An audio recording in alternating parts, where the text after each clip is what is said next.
My objective today is to look at U.S. experience with demand response at a high level, to set it in the context of the transformation to a decarbonized energy system, and to see what inferences we can draw from that. I'll wrap up my prepared slides in time to allow for a good discussion of the points I'm going to raise, as well as any other points my presentation might inspire along the way.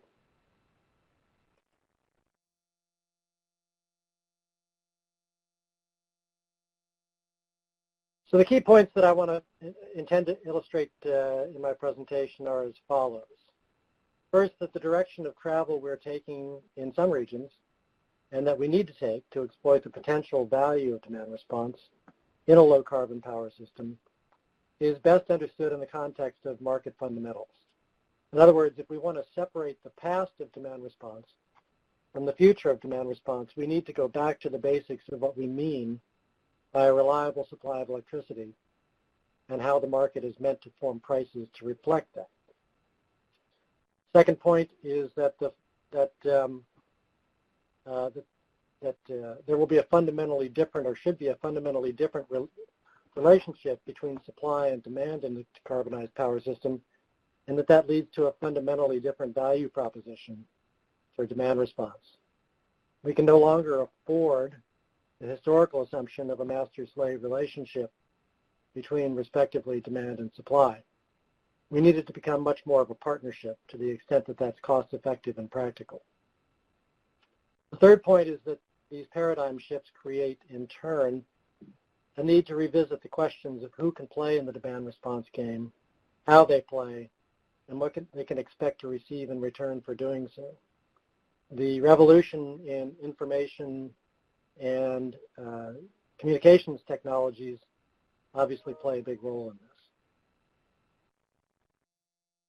Finally, regulation and government policy will have a big role, an active role to play in all this. Getting the market fundamentals right is obviously necessary, particularly in those regions that have chosen to adopt a market-based system, but it is certainly not sufficient. And in regions that continue to pursue a more traditional structure for the electricity industry, that obviously is even more so the case. So, the context, what are we talking about? Resource adequacy, as we consider the challenges of how much and what kinds of resources are adequate to match supply and demand reliably in a system with high shares of variable renewables and or limited flexibility nuclear supply, it's worth revisiting what adequate means objectively. Adequacy is an optimization function. More is not necessarily better, and reducing unserved load is not always good value for money. The reality is that the standards we observe, either explicitly or implicitly, in most industrialized systems at the moment, imply that consumers value uninterrupted supplies for all of their energy services needs at between 30,000 and 250,000 euros or dollars a megawatt hour. That's obviously a bit absurd, even if you assume that electricity is a non-excludable product, that it is strictly a public good. Just to make those points clear, if we look at this graphic, which I borrowed from Bill Hogan at the Kennedy School, and some of you will have seen this, the green line is the optimization curve for the loss of load expectation.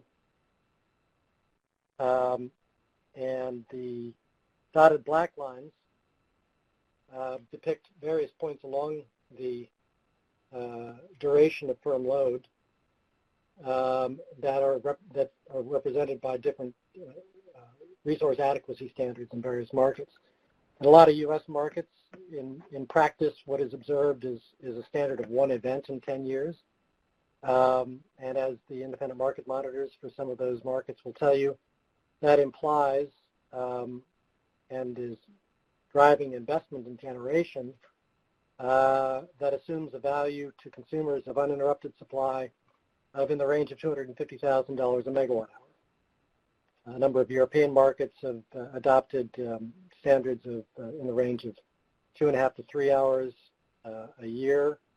Of course, interpretations of that vary, but that implies a value of somewhere in the range of 25 to 30,000 euros or dollars a megawatt hour.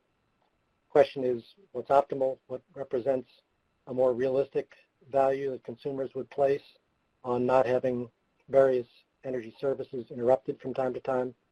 And then, of course, there's the red line, which represents a fairly typical price cap, either explicit or implicit, that is imposed in a number of markets. What this graphic shows is a regime in which there are some pretty clear inconsistencies in the way we think about reliability. So as we think about demand response, demand, of course, is one side of the supply-demand curve. And as the cost and performance of instrumentation and communication technologies and platforms continue to improve, the historical assumption of a vertical demand curve of inelastic demand is less and less valid. Electricity is becoming, in reality, excludable in many cases for more and more loads. For the energy market to be a real market, prices need to reflect all of the demand on system resources, and that means the demand not only for energy itself, but the demand that is placed on system resources at the same time for various reserves and other ancillary or balancing services needed to meet or comply with the prevailing resource adequacy and reliability standards.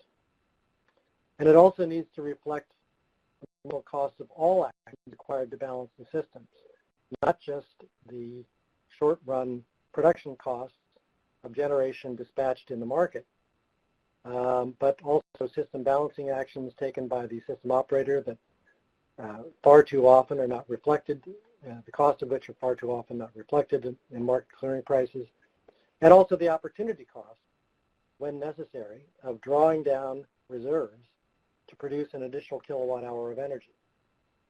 So the range of the supply curve is much wider and much more normal, shall we say, than is frequently depicted on merit order-based market price formation graphics, and the quantity of demand is quite different from what is often depicted. The sweet spot for a great deal of responsive demand probably lies in the historical no man's land between actual or implied price caps on the one hand and the assumed blanket value of lost load on the other. So demand response is in essence, or needs to become in essence, exploiting the fact that the value of lost load for any given end use is often far less than what it costs to ensure that it is uninterrupted, and far more than the price we charge for it to ensure that. So what does this imply for the changing role of demand response? Well, historically, of course, we've thought of demand response as an option purchased from a few large customers by utilities to interrupt load for a very small number of times a year for very limited periods of time to avoid the need to impose voltage reductions or, in the worst case, rolling curtailments of firm load elsewhere. In other words, demand response was seen as a capacity resource, a substitute for super-peaking generation. This functionality had a certain value in a traditional system in which gross load was roughly equal to net load, and nearly all resources were dispatchable to follow load. This functionality will still have value, but it has little relevance to the challenges and opportunities in a decarbonized power system. So in a decarbonized or low-carbon power system that's increasingly going to be supplied by either variable renewable resources or limited flexibility nuclear resources or other non-traditional sources, capacity per se is no longer the scarce resource. The scarce resource is flexibility.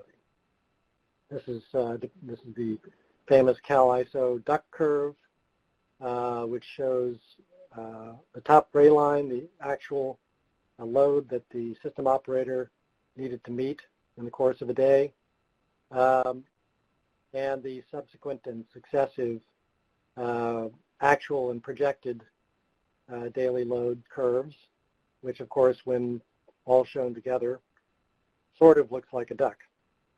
But what it shows, of course, is that the need for capacity has not really changed very much. What has changed dramatically is capacity resources that are able to follow a much different and much more volatile load curve. And this depicts only the impact of a lot of solar, which of course is the phenomenon that is primarily driving issues in the California market. Wind will be even a less predictable or less stable pattern of coming and going. And so flexibility, capacity is not the scarce resource any longer. Flexibility is the scarce resource. We've traditionally dealt with flexibility to the extent, the need for flexibility to the extent we dealt with it at all, primarily through load following generation and the management of flows across large footprints on the transmission system. But of course, there are a lot of sources, potential sources of flexibility, and they are to a great extent interchangeable, or one displaces the need for the other. This is one graphic from a large study that was done by the IEA called The Power of Transformation, and depicts a number of sources of potential flexibility on the system: demand response, DSI, interconnectors, IC, storage, and flexible generating capacity, in this case hydro capacity, and looks at the cost effectiveness of these various sources in a system with high shares of variable renewables.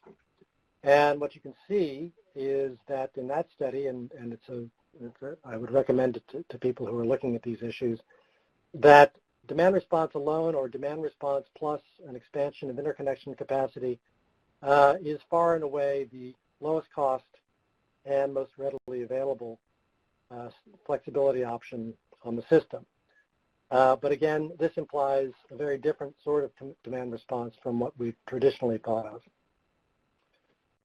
One of the key sources of demand, or key roles of demand response that have already been tapped by some regions, in this case we see PJM sourcing frequency regulation from aggregated commercial, municipal, and industrial loads, in this case water heater, electric water heating, mostly in industrial settings. And we see the accuracy of the response to that signal.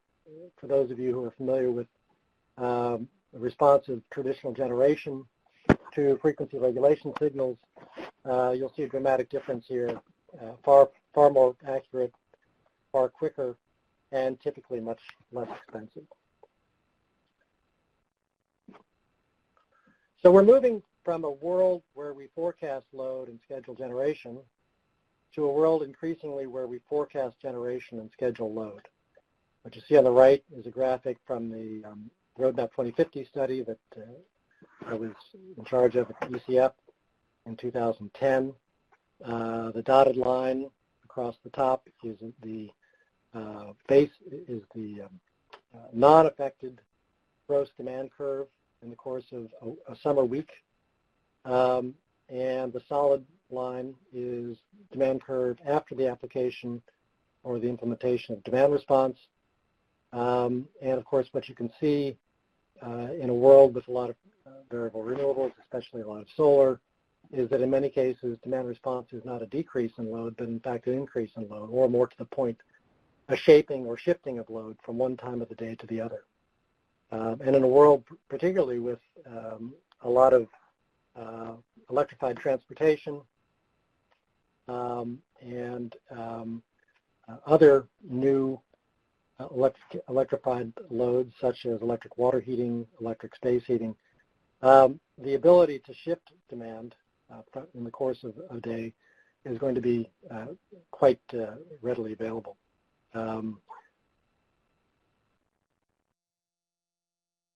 So the implications then of demand response as not as a rarely used capacity resource, but as an energy resource that could be used on a daily basis, actually should be used on a daily basis if we were pursuing the most cost-effective solutions.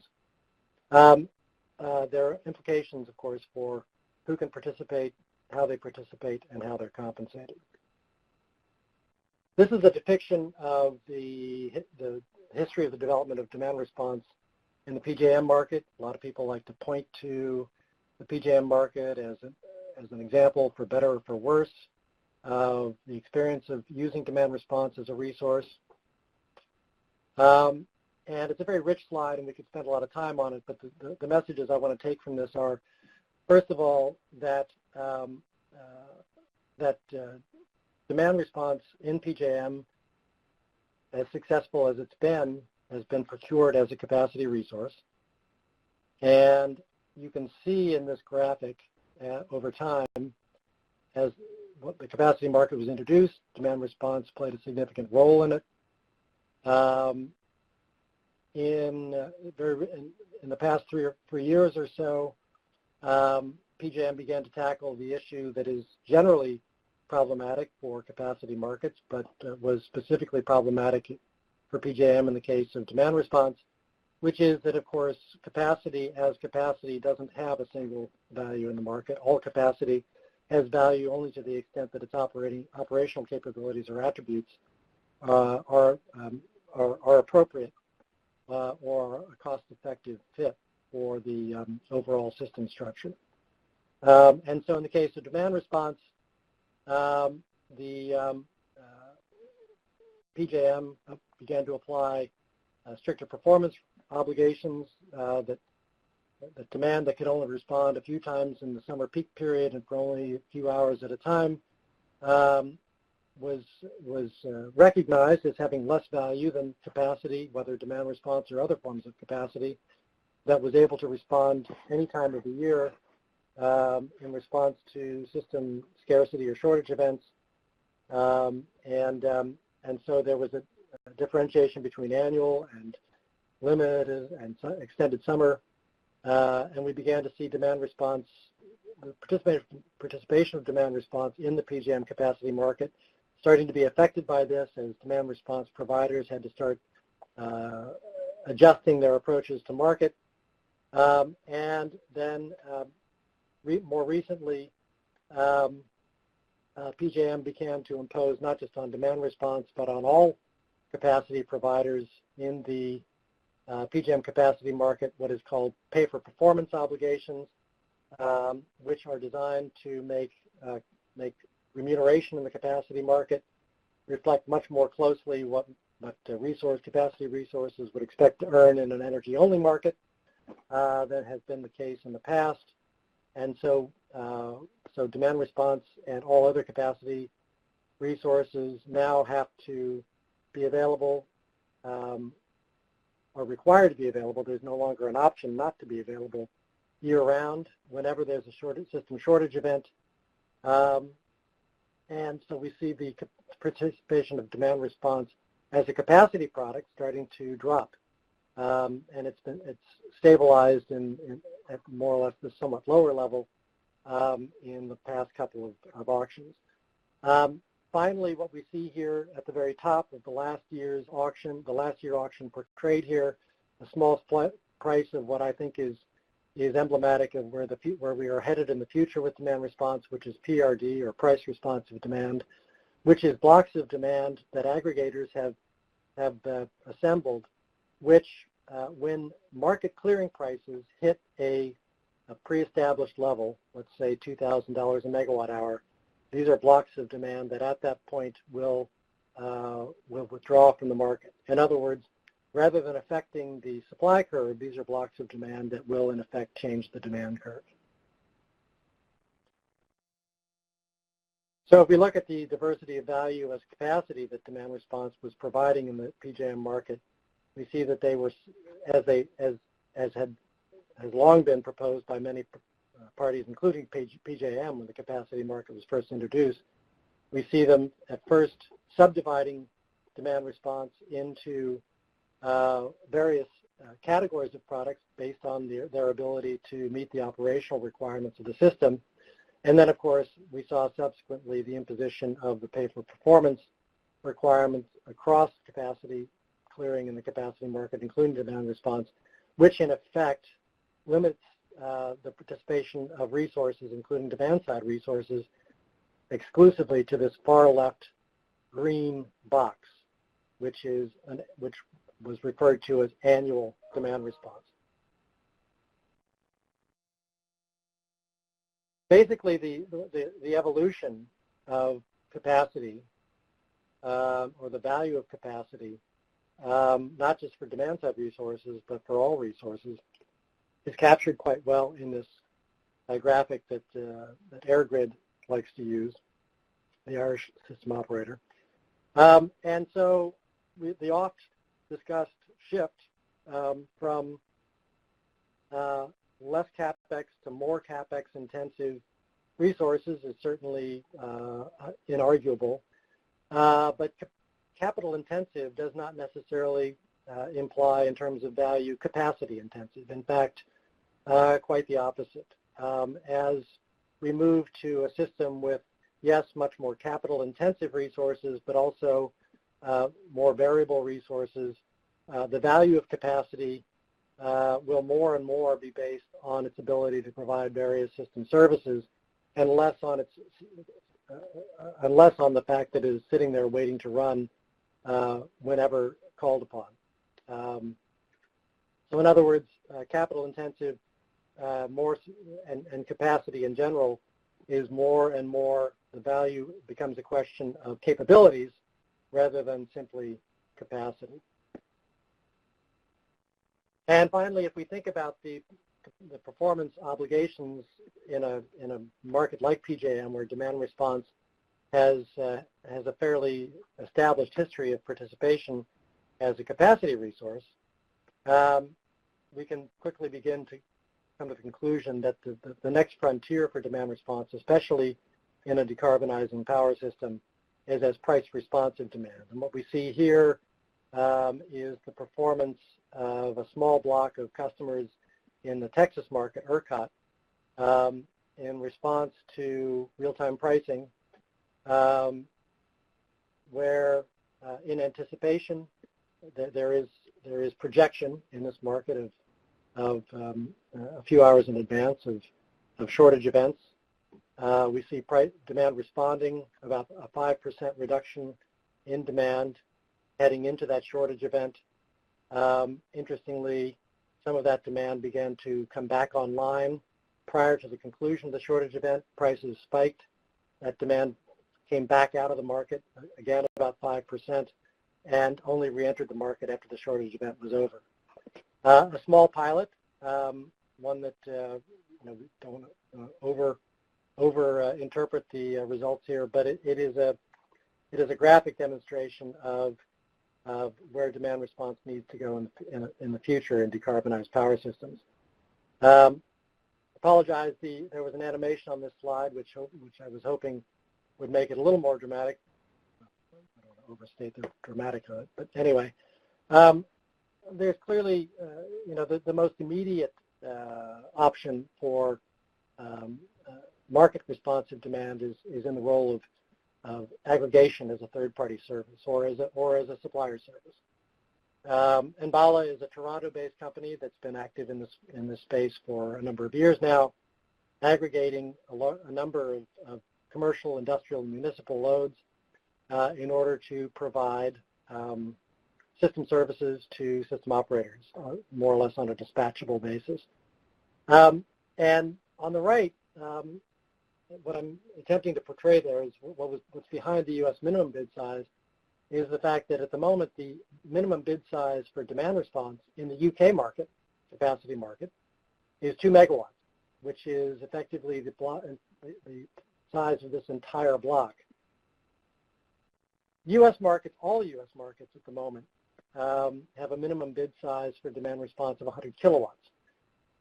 The practical consequence of that, of course, is that for demand aggregators like Enbala, they are able to enter the market and participate as a capacity resource or as a balancing services resource as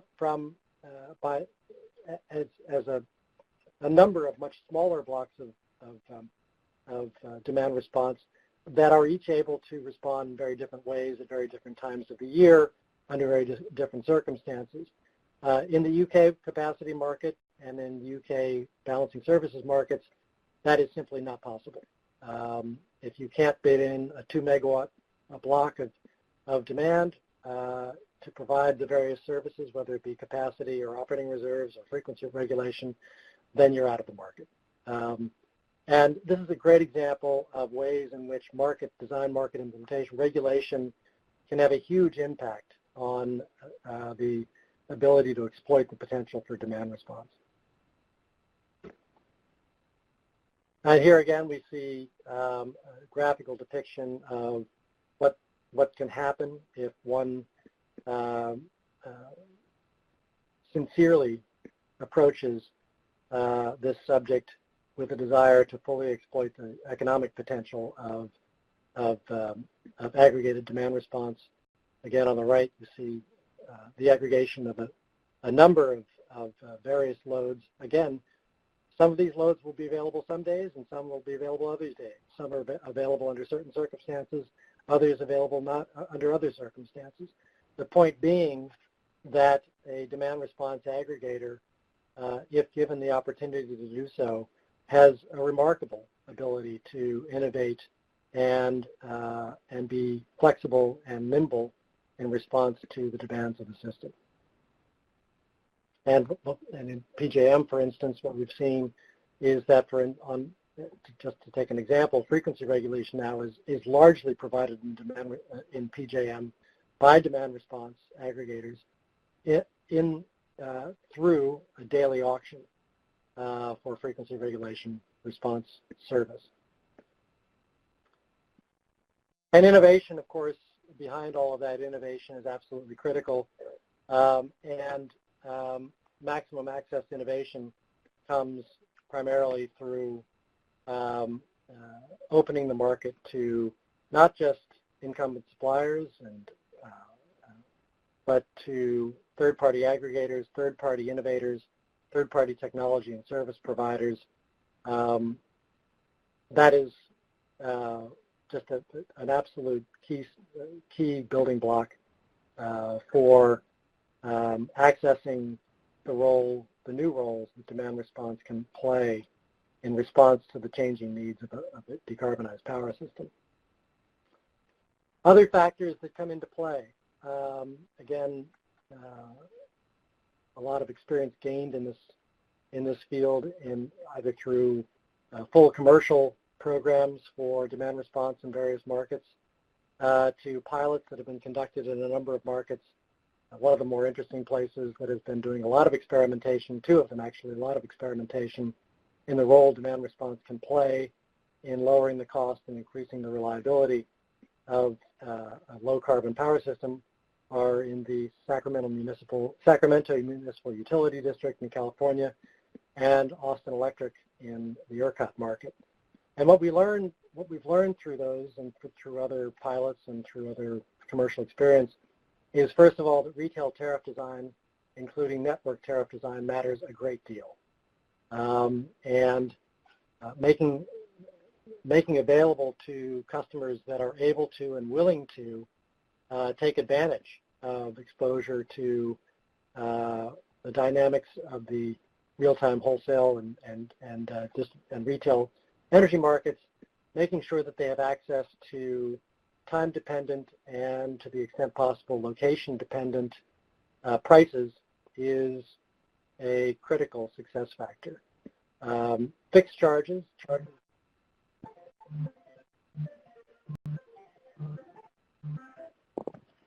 That's telling me that I need to wrap up, which of course I'm on my last slide, which is good.